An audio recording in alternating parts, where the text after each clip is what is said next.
Hey, it's almost Halloween, so it's time for the Great Pumpkin. It's the Great Pumpkin, Charlie Brown. Alright.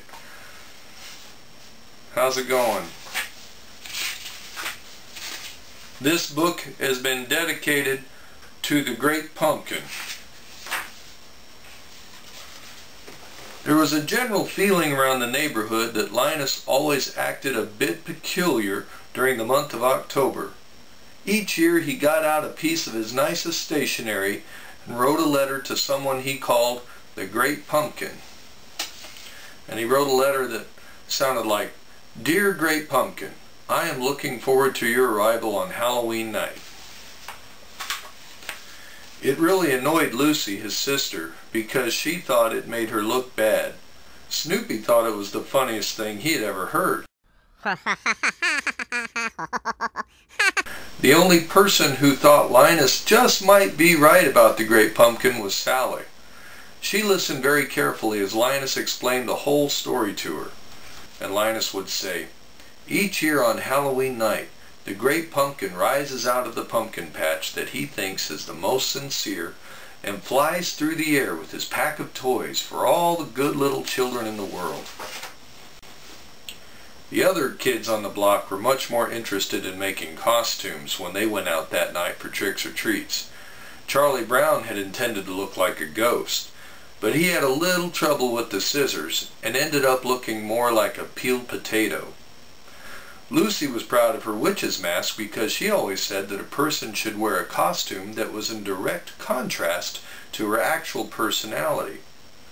The most original costume, if you want to call it that, was worn by Snoopy, for he had found a flyer's helmet and goggles and a beautiful scarf. He looked exactly like a World War I flying ace. Now Linus had convinced Sally that going out for tricks or treat was not only a waste of time, but was downright wrong, for he maintained that the only way to celebrate Halloween was to sit in a pumpkin patch and wait for the arrival of the Great Pumpkin.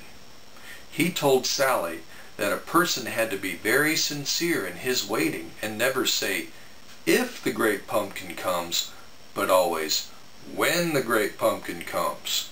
One little slip like that, declared Linus, can cause the Great Pumpkin to pass you by. They looked around the field where they were crouched, and Linus declared, "The Great Pumpkin just has to pick this patch because it is very sincere. In fact, there is nothing but sincerity as far as the eye can see." Lucy, Charlie Brown, and their friends had just finished knocking at the door of a house, asking for tricks or treats. Lucy had asked for an extra apple, "for my stupid brother who can't come along because he's sitting in the pumpkin patch waiting for the Great Pumpkin." That's what she said. Each looked into the bag he was carrying with him. After the others had said that they had found things like cookies, candy, gum, apples, Charlie Brown said, "All I got was a rock." No one noticed that Snoopy was missing. He had gone off by himself and had climbed on top of his doghouse, which he pretended was a World War I flying plane. Now, here's the World War I flying ace taking off in a Sopwith Camel. In his imagination, he zoomed through the sky while anti-aircraft shells burst all around him. Just then, he spotted the enemy he was looking for. It was the Red Baron. Before Snoopy could turn his plane to the attack, the Red Baron swooped down upon him and riddled his plane with bullets. Smoke poured from behind, and Snoopy fought desperately to control his plane. With amazing skill, he guided his badly damaged Sopwith Camel to a crash landing and leaped out before the enemy could find him. Now, he had to make his way back across no man's land to the aerodrome.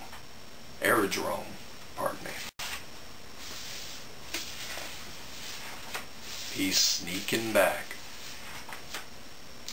Meantime, Linus and Sally were still scanning the skies for the appearance of the Great Pumpkin. "I hope you haven't been trying to fool me," warned Sally, and if you try to hold my hand, I'll slug you." "Listen," cried Linus. "I hear something." There was a low rustle in the grass around the pumpkin patch. Suddenly, a strange silhouette appeared before their eyes. "It's the Great Pumpkin!" cried Linus. "He's rising out of the pumpkin patch!" He toppled over backward in a faint. "I've been robbed!" shrieked Sally. "I waited all night in a pumpkin patch, and all I saw was a stupid beagle." She grabbed Linus by the front of his shirt and shook him until his eyes rattled. "I believed in you! I missed Tricks or Treat to sit in this pumpkin patch! You owe me restitution!" And if you don't know what restitution means, you girls probably do know what it means. You're pretty smart. But just in case you don't, you can look it up in the dictionary. Have Mom and Dad help you out.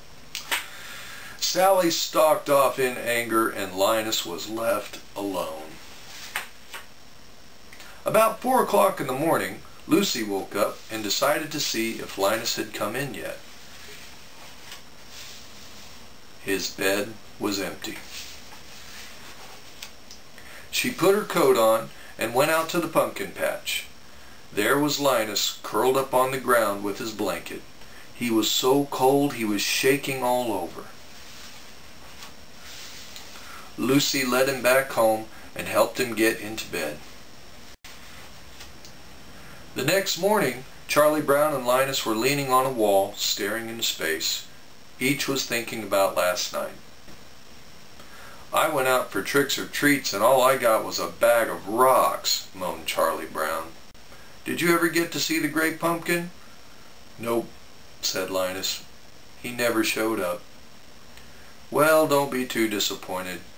I've done some stupid things in my life, too." "Stupid!" shrieked Linus. "What do you mean, stupid? Just wait till next year.